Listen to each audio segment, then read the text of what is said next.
Greetings, everyone. This is Father Sebastiaan here at the World of Darkness Convention in Berlin, Germany.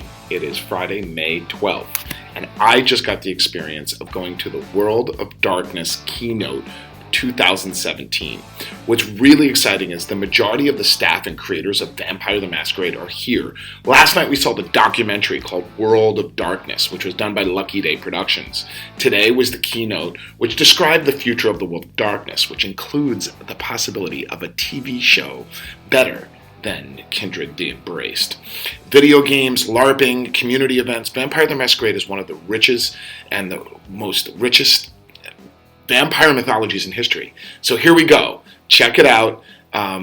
Martin, Shane, Jason, Carl, the whole crew, everybody in the White Wolf team, congratulations, and I look forward to seeing what's happening. This is Father Sebastiaan in Berlin, Germany. Rock and roll. I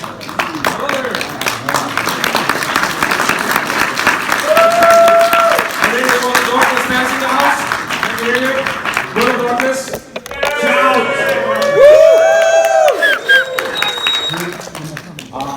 I'm here with Martin and the rest of the White Wolf crew, and we are about to do the present our keynote and reveal a little bit about what we're doing and thinking and what will happen next. I'll get straight to it. We have a full program. We'll have a whole White Wolf team here up on the stage eventually. Do follow us on our Instagram and Twitter if you'd like to as well. Support that. My name is Tobias Högren. I'm the CEO of White Wolf and been so since we acquired this from CCP 1.5 years ago about. My history goes back to computer games where I started about '96. So that's me. Enough of me. We'll tell more about the team later on here. I want to talk about World of Darkness and what we're doing, of course. This is an IP that really is user-centric. We bought this IP to do entertainment not tomorrow or next week, but to make sure this universe is big. In 5 to 10 years from now, it's going to be one of the biggest entertainment IPs out there. That's our goal. And we do that by supporting the people who are playing it right now and the people who's going to play it in the future, of course. Behind me here is some examples of great people we met and had the opportunity to interact with over the past year. And some examples as well on what people do with our IP. They use it for entertainment, of course, but also use it to reflect on the happenings of today, what happens in the US election, for example. And it's so amazing to see this world through the eyes of others. Molly here, with some blood coming out of her mouth there, did a great video about Convention of Thorns. Matthew, of course, who've done fantastic work on YouTube to summarize and try to explain World of Darkness to people. And everyone who uses tabletop, LARP, and whatever all the time. This is the people we're working for. So I'll go through the business stuff quickly here. The reason why we're doing this is that we believe in the future, participatory entertainment will be the thing that's needed if you want to drive an entertainment IP. Letting users interact with your IP is absolutely crucial for getting that long-term engagement.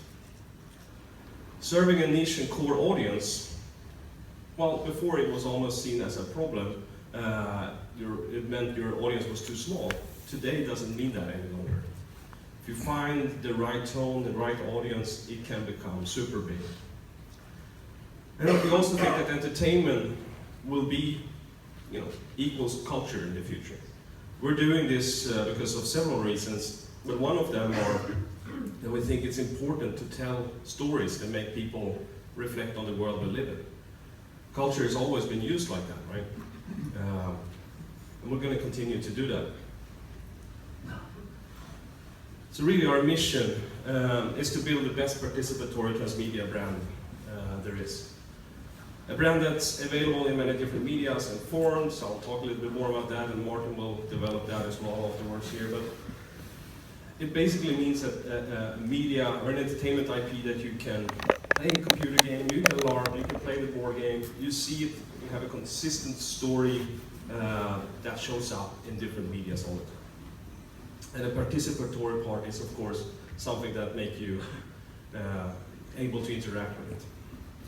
So I try to get my staff to every morning wake up and go like, yes, participatory transmedia, but it just doesn't work. So in the end, I think this is what makes us wake up in the morning and just jump out of bed.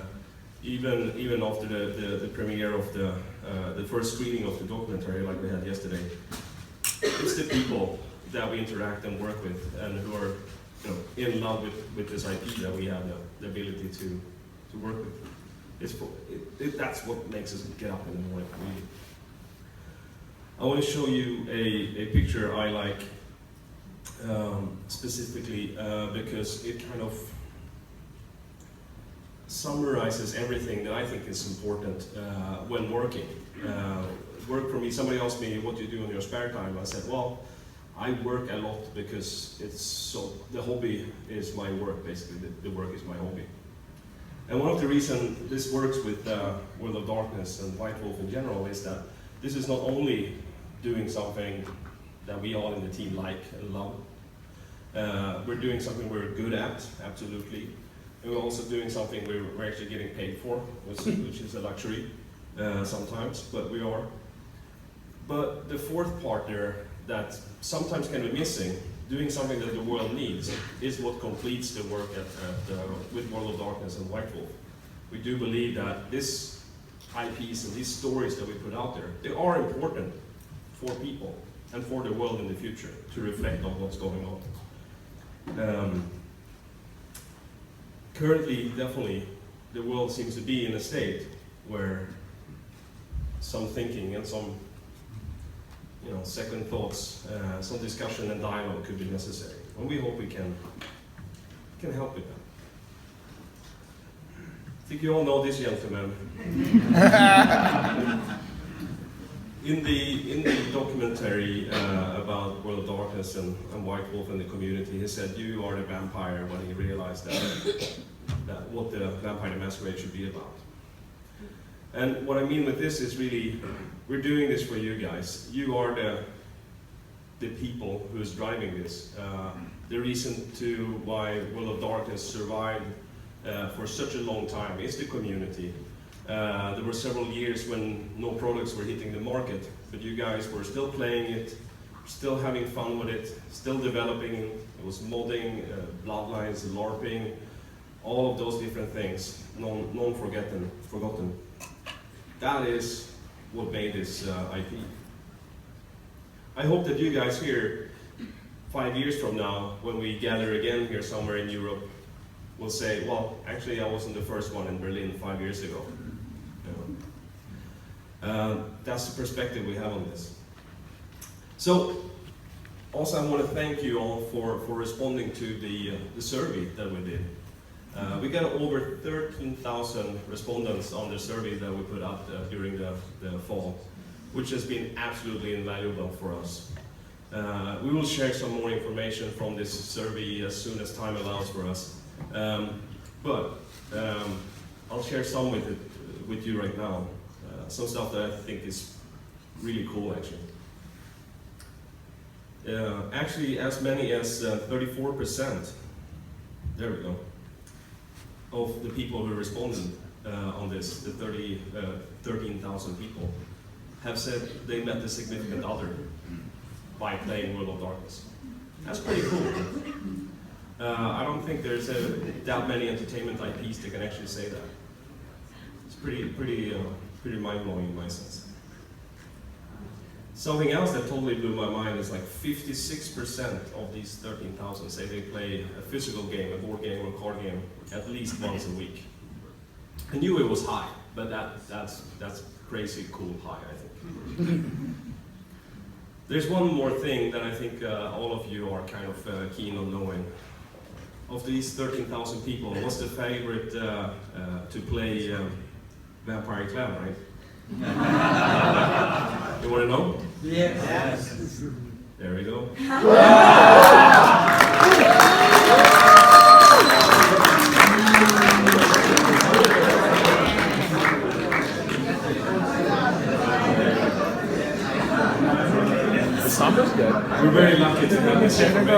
the really cool thing is, as you were so kind to leave so much information to us, we can see, for example, that new players who haven't played a lot for such a long time, they're keen to maybe start with, for example, like myself, started with Adventure Plan before really, going for other things. So thank you very much. This information, all these responses really helps us when we're developing this idea. So White Wolf Business, what we do on a daily life is basically building this on shoulders of giants. For example, we have both Justin and Mark, not only in the picture here, but here with us today. And it's thanks to all the ones who've done amazing work before that we can do what we do. What we do is we go to the office every morning and then we find partners who are really good at what they're doing to help us develop all kinds of different types of products. Physical games, digital games, events like this, for example, moving picture, meaning film and TV. And when we have those partners in place and then we got them working in the right direction, we work with trying to build a community, enhance the availability of products, and spread the love for this. It's taking some time, but we're getting there. The transmedia part is really about making sure that all of these different companies that works on these products, and we connect the dots. Martin will talk more about that, but the transmedia part is really that. When you read a book, you will recognize a character from the video game that you then see in the TV series, and so forth. Doing that kind of universe, we think, will make this a totally unbreakable and very engaging universe to be. Then I want to show you my favorite picture.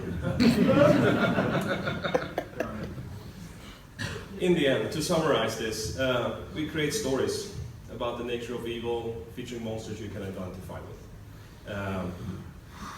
We try to be storytellers. We try to enable other people to be storytellers. That's what this is all about. Thanks to many other partners to us, we can actually do this on a daily basis. These are just a few of the ones. Hopefully I've not forgotten anyone here. They can come and hit me in the head later on today. There is many more that are not revealed yet. They will be revealed over time. We had a licensing meetup actually here, licensee meetup on Wednesday, where we had both signed up partners and soon to be signed up partners here. We had over 40 people from 20 different companies here. So you can imagine things are cooking. So regarding the products a little bit more in detail, we have the V5 in production. We have more than 40 books in production. Increasing the distribution of these. Onyx Cloth is putting out much more books on Amazon, for example. We're trying to do the same with our back catalog. Increasing the availability. We really want to make sure that we figure out a good way to get all of that back catalog that we have, over 750 books, into the hands of people in such a way that you can not have to buy every single copy. So we're working on that. Board games, well, the first deck of new printed Vites deck in 8 years, the anthology, has been given to every member of this convention. Thanks really to Viken and PDA to making that happen. I think they deserve a good applause for that.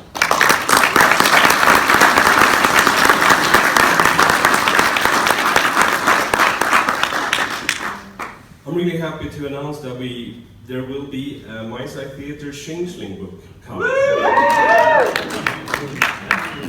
Yeah. We're also working with TV and film. It's a very slow process, but we're getting there. Our intention, I said it before, Martin has as well, is in a couple of years, 2020 about, to have a TV series out. That's what we're working for. We have some really good partners helping us with that, so I think we can achieve that. Yesterday, Lucky Day is a production company doing all kinds of TV production, among them documentaries, presented the World of Darkness documentary. That's something that they did about us and all of you guys. They will get it out on the festival scene during the fall, and then it will sell it to broadcasters and download sites all over the world with the start of Q1 next year. That's going to be very, very interesting to get that documentary out to people. Of course, we keep on doing events, like with PDA, with By Night. We will attend Gen Con and have playtests of V5 like we'll have here tomorrow. Supporting the community clubs. The community clubs is really, Who's LARPing is really a key component to this. We want to find out how we can help them to grow and to prosper, and we have some good ideas about that you might hear about later.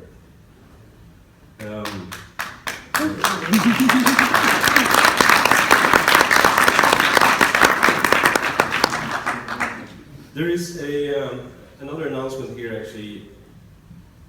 In end of September, 28th to 30th, there will be a Tampa by night in Florida, USA. So all of you who wants to travel to Florida, you have your chance now. Regarding digital games, we have a couple of things announced and released. We did a couple of mobile games, choose your own adventure style mobile games. We have announced the fact that Focus and Cyanide is working on a werewolf game, a console and PC game. Earplay will do a choose your own adventure voiced activated style for Google Home and the Amazon Alexa that will release during the summer at some point in time. But rest assured, there will be more.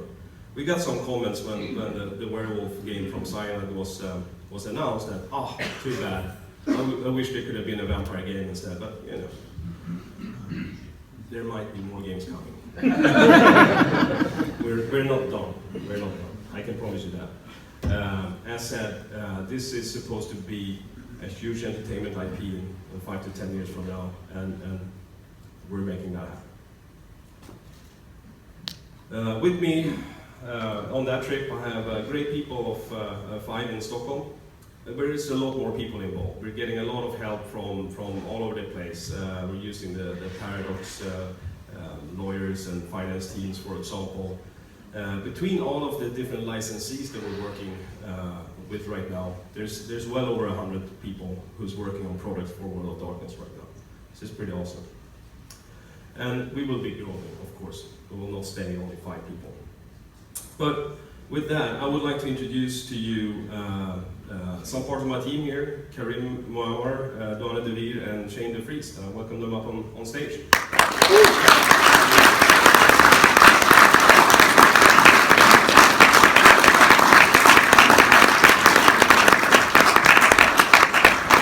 These lovely people will tell you a little bit more about what they do and maybe some exciting stuff that's coming. Hello, everybody. Hi. Well, as Tobias said, my name is Karim Muammar, and I work as editor-in-chief at White Wolf. And that means that I'm basically responsible. I have to check this now. All right, yes. My responsibility is to make sure that all the products that we release, which are in development, are kept within the bounds, the principles, the look and feel, and the level of quality associated with White Wolf and the World of Darkness. Now, this means that most of the stuff that I'm involved with is classified. And, you know, as the saying goes, I could tell you, but then it would put a dent in the schedule. My history with White Wolf is that I actually ran Vampire in '91, first edition, up in Arvidsjaur in Sweden, when it was released, Ashes to Ashes it was. So I think I am probably the oldest World of Darkness fan, the current incarnation of White Wolf. And the first edition is still my very favorite. Next slide. I was involved, together with Ken Reich, on working with the V5 pre-alpha rules for the playtest, and the playtest is going to be held here at 3:30 p.m. tomorrow. It's all, I want to say sold out, but it's free, but it's all booked. But those of you who want to take a chance can still go there and see if there are any dropouts. Otherwise, we will be releasing the materials for the playtest and the pre-alpha rules later online, so everybody can have a look at them. was me, and I will now welcome Shane de Vries. I'm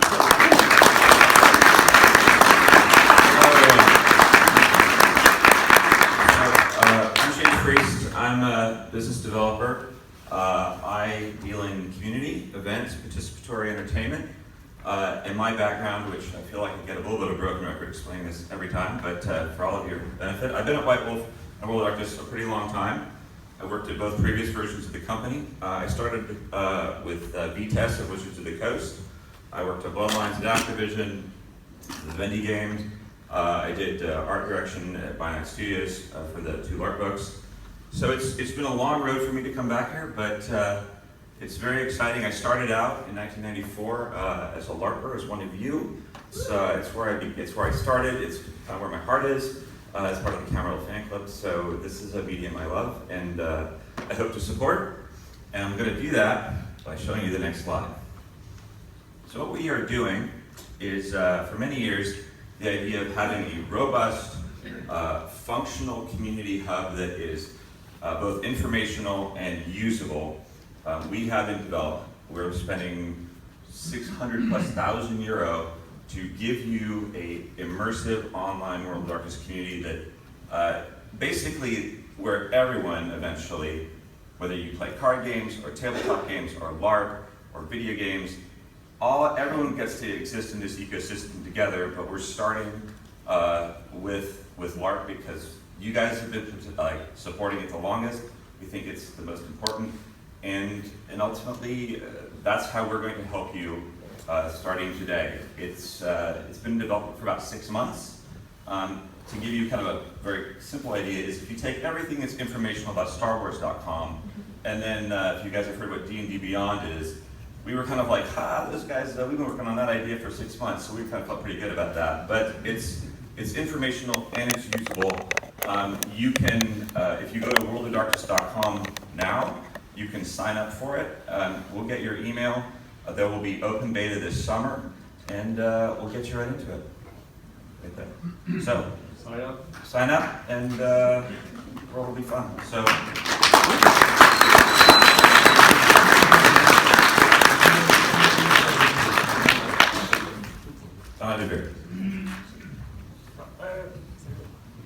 Hello everyone, I'm Donna De Beer, business developer for White Wolf. I actually started off as a fan. In the 90s, I joined the biggest Spanish online community called the Dark Library. I ended up being the leader of this community in the 2000s until the time of Judgment came. I was lucky enough to get to play with Camarilla Italia, and that awakened me from torpor that had happened since time of Judgment. And I felt inspired to join the Camarilla fan club in the UK and to go to the Grand Masquerade in 2010, which was the first time I ever met the original White Wolf crew. So that was amazing. I was cast as a Tremere model for the V20 book, and since then I modeled for some other World of Darkness pieces. I was asked to distribute the V20 book in Europe. And not only we did do that, but we'll also organize this international convention in Antwerp, kind of experiment. And we produced Judas Goat, which is a web series inspired World of Darkness that actually is currently being distributed by White Wolf and on Steam, so check it out. I founded Biblioteca Oscura, the Dark Library. The name was honoring the communities, the fan communities of the 90s that supported the hobby so much. And this was a publishing company to publish the 20th anniversary lines in Spanish. We organized the biggest World of Darkness event since the Grand Masquerade 2011. We also organized the Tenebra Noctis, which is where the classic White Wolf crew and the new White Wolf crew get to meet. And then after that, I got to join White Wolf myself. I want to talk to you today about user-generated content programs that we're working on. We're doing that because you feel inspired by World of Darkness, and you're telling us that you feel the need to create, and you feel the need to share that with others. So we want to encourage that. We want to empower you creating your fiction, your supplements, your cards, and this is going to start pretty soon. So the first thing you'll see is the Storytellers Vault. Through that, you will be able to publish your fiction and supplements, starting with Vampire the Masquerade, all 4 editions. You will have available to you templates and style guidelines so that your work looks even better. There will be a black dot label, and of course you can submit your work in any language. We try to be very inclusive this time around. And you can make money. You keep half of the revenue, which is fantastic. This is happening in summer 2017, so pretty soon. And we're doing that in partnership with Drive to RPG. So.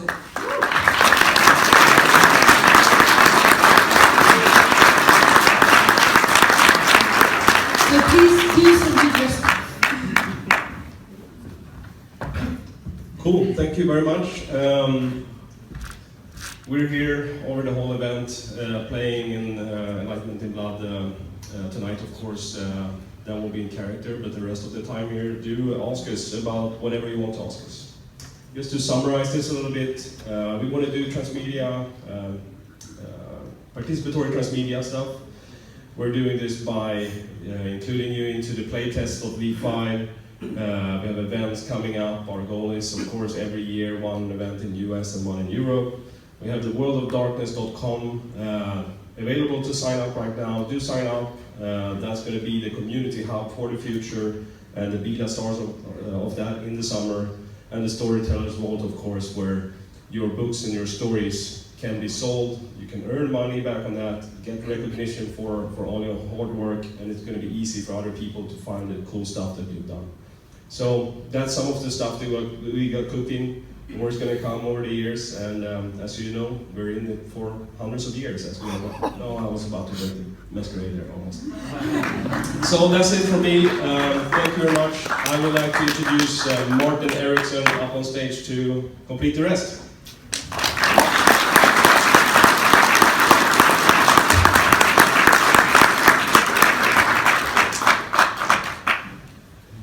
From the outside, it might seem that 2017 is like a fairly slow World of Darkness years. There's only like an announcement of a single-player computer game and 2 little app games out and so on. But let me tell you, behind the scenes, I can tell you for sure that this is the deep breath before the plunge. In the years to come, you will be joined by many more people, and we hope that you will be able to keep your open spirit, your inclusive values, and your plethora of different perspectives of World of Darkness to welcome thousands, if not millions more.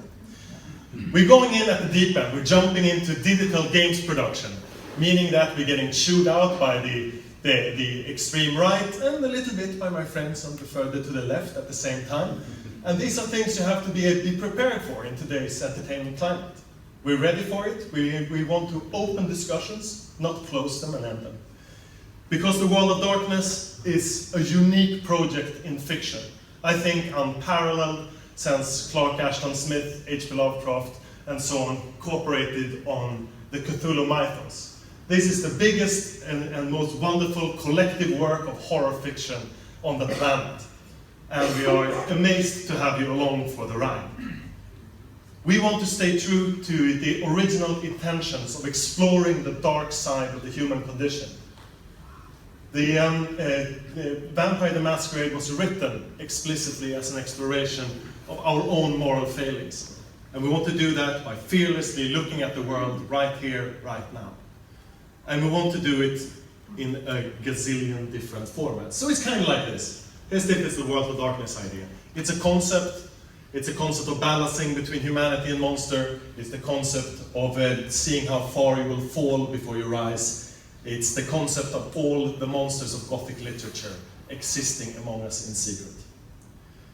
So that's the setting. But around that, the setting is experienced in so many different ways. Right? Just seeing it here in the combination of V-tests and LARP is a very good sign. We all enjoy the same story, the same metaplot, and the same core pillars of the universe. And that is how we unite around the World of Darkness. When I sat down and started researching and building the new direction of World of Darkness, we started looking at 4 main pillars, and we came up with this. It's a different power fantasy. It's not one where you level up and get a longer health bar and bigger shoulder pads. Often having a VIP ticket to the club or the right dress is way more important than anything that resembles physical power. The viciousness is still there, of course, but this is about much more in combat. It's a different power fantasy. It has always and will always be co-created. And that is why we have several of our first announcements here are participatory, co-created tools. It's story first. This is the game that broke the mold of the classic adventure story of the 80s and early 90s role-playing games, and instead introduced a social world where a blood opera mechanics drive, rather than the old, tired hero's journey. This is something different. It is about story and communication. The brand that launched the concept of storytelling games will continue to lead from that with updated rules that will provoke and inspire you to make great stories and to create different rule sets for each different format, bespoke rules that carry to that specific form. And it is a critical exploration of the worst of us. One where we, as mature people, write about subjects that touch us deeply and comment upon them. So, how dark do you want your darkness? It's horror, but horror is a big word. It runs all the way from human centipede to touching, shivering, haunting stories. We are based in Gothic literature, but we reach across all the spectrum of horror. And we like to see it as a non-escapist world. One where fiction comments on day-to-day events rather than trying to flee from them. One where we use the world we live in to explore ourselves. It's important to remember that just because you play a prince from the 14th century with, let's say, questionable values, it does not mean that you are that kind of person yourself. And there's great work done all over the community to facilitate these entrances and exits out of fiction. And we want you to be able to do that in exactly the way you want. And the social platform of worldofdarkness.com will explicitly support labeling games clearly to show people the expectations of where you're going. Setting your own code of conduct or rules. We will not from centrally say that you can or cannot touch. We will not take that. You're adults, you play in 100 different ways, and we want them to exist. All of them.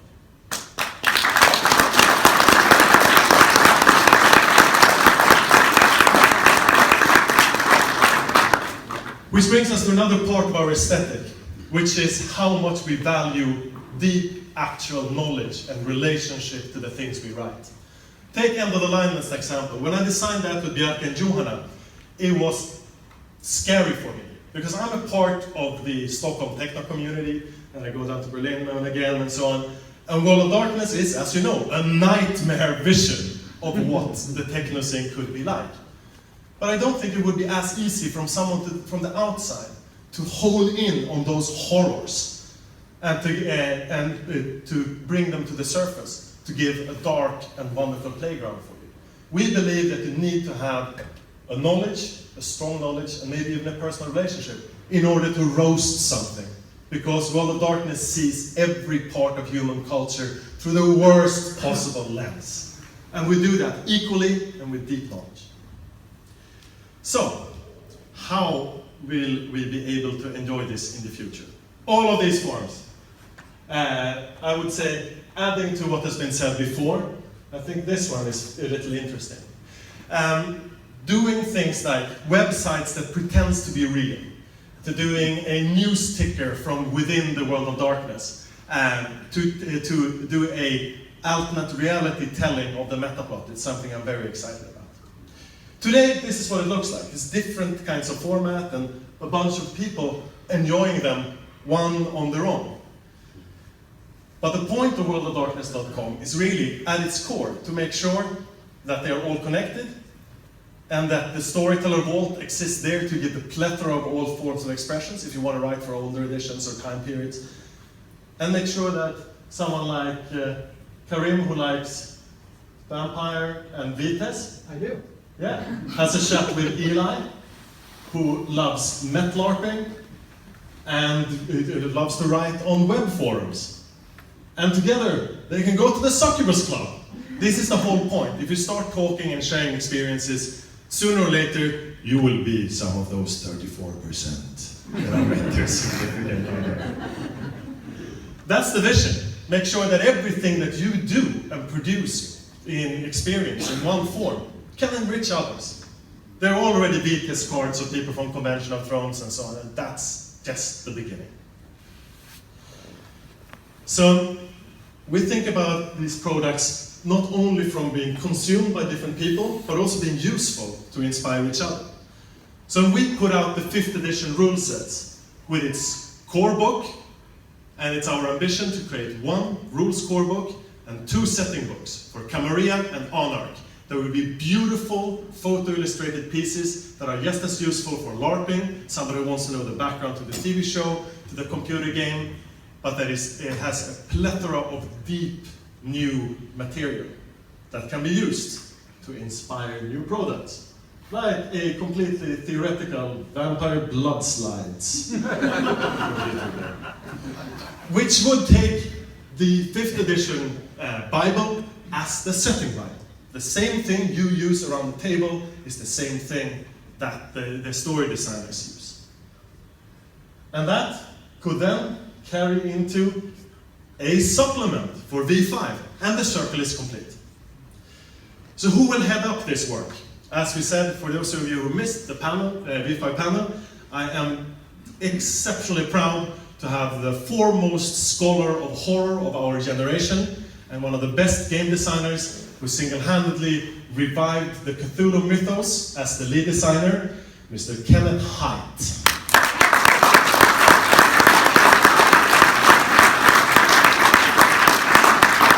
Who is, of course, now at the Alchemical Museum. And to make his dark and socially real vision of the world of darkness come true, we have a woman who has lived her whole life inside the darkness of various subcultures, Mary Lee, or Twisted Lamb, as you know it in the fashion world. She's a stylist and designer and was the lead visionary behind the look of the CCT MMO. And we're excited to have someone with an eye who can pick out the darkness in any subculture from any part of the world, and that has done the Mongolian horseback race.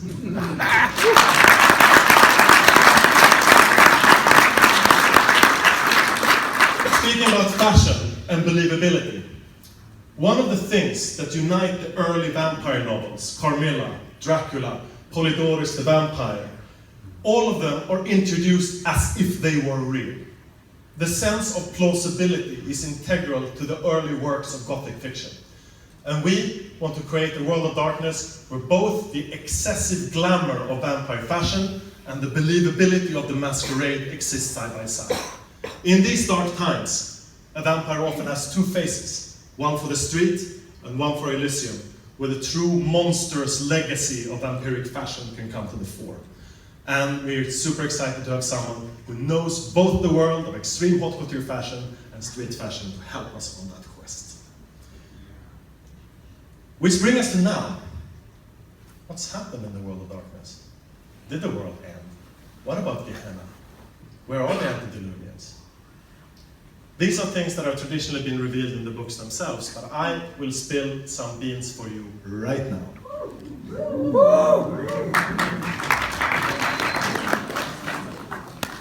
We begin with a strong point of departure in what will be the last handover product for Onyx Path, Beckett's Jihad Diary.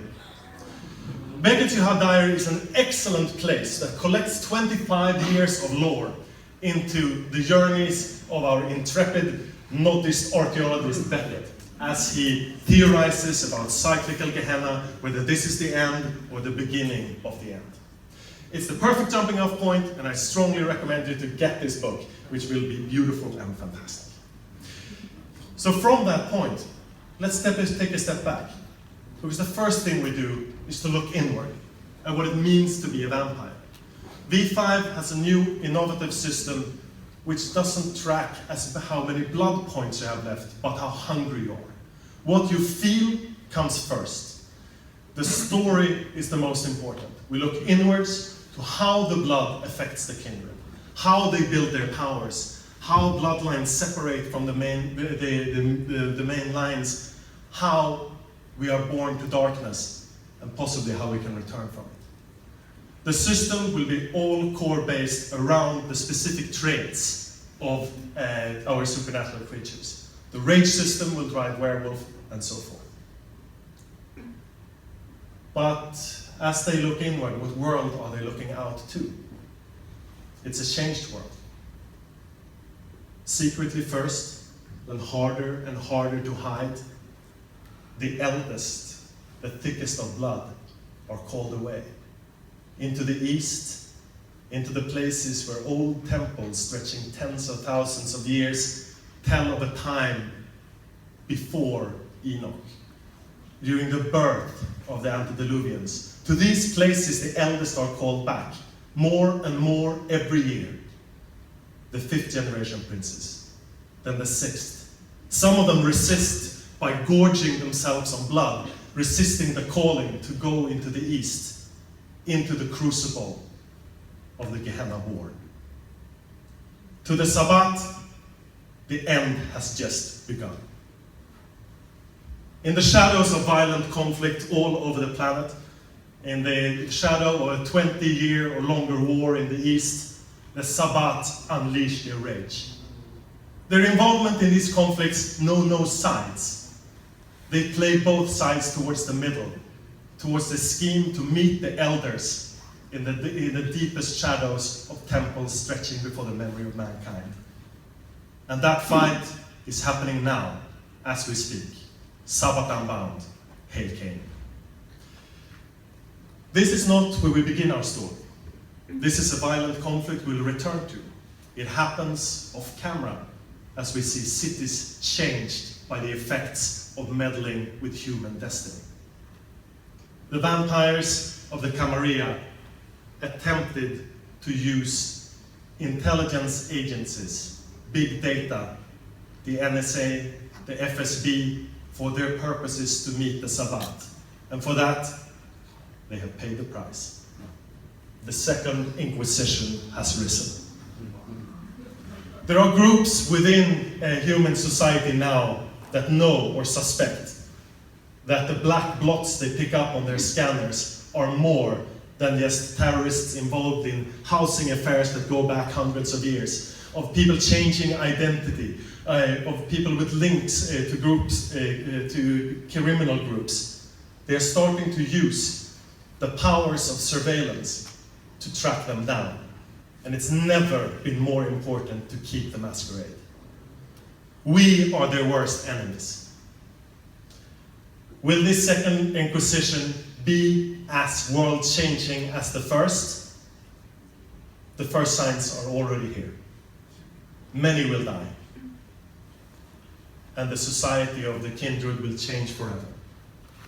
The conflict between the ancients, gorged on blood, called away by missions and visions older than anything you can dream of, are put against the young, the ones born yesterday, the ones to whom bending the knee to a prince is an absurd thought. The collision between the hyper-privileged elite of the Camarilla and the rabble in the streets will be intensified. And at the Convention of Prague and at the Convention of Chicago, finally the line was drawn and the anarchs were exiled from the Camarilla. No longer a universal group, but a secret cabal that that holds power. Anarch is now anyone outside this fence. A second masquerade has been established, the only compact with the anarchs, the unbound caitiff thin bloods, and those who want to live free. The one rule, the masquerade. The conflict flares up in Berlin tonight, as Enlightenment in Blood tells a part of this story.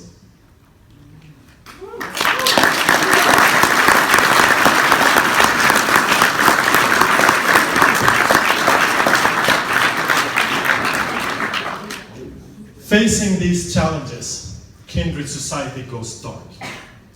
No longer is it possible for a prince in one city to simply pick up the phone and talk to one in another city. The dangers are much too high. The anarchs' use of information technology is one of the things that bring down the Second Inquisition on their head.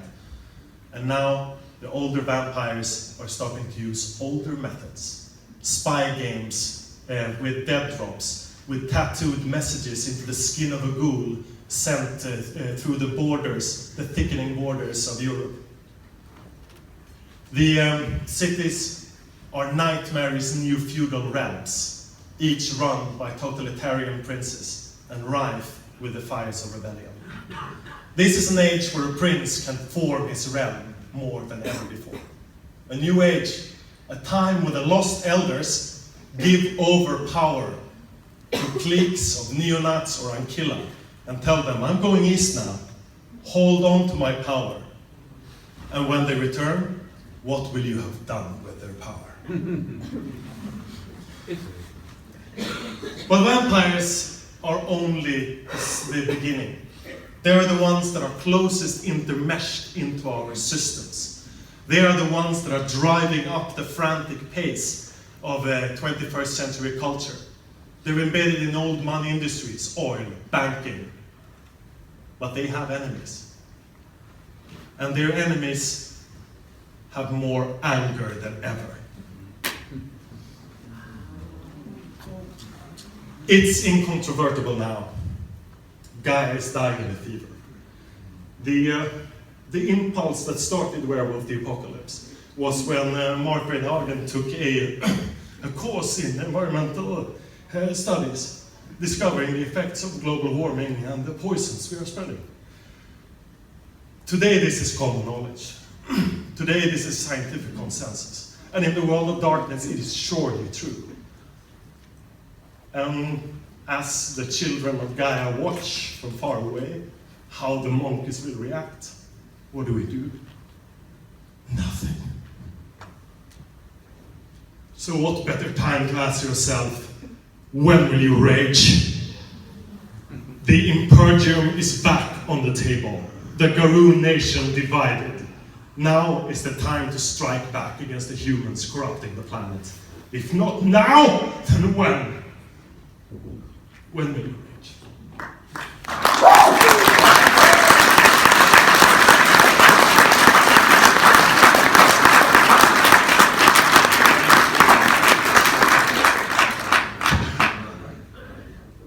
In the end, the outcome of these story seeds, these beginning conflicts, these massive dramas that are playing out in front of our own eyes, they are in your hands.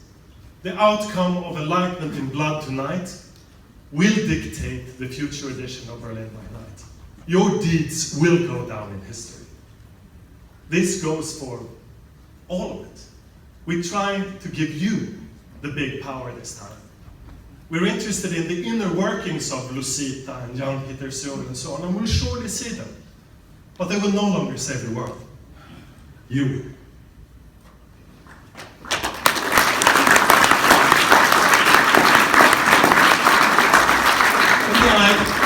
I actually showed this slide to a licensor who's planning to do a fairly sizable computer game, and they're like, what can the stakes be? And I said, let the actions of the players decide what sect burns in the fires of the long hand. That's how much responsibility we're prepared to give you. We want you to play it in your own way, and we want you to change the world forever. And that leaves us only with one thing to say. Thank you for listening so much, and we might even have time for some questions. And that is, of course, Blut und Seel!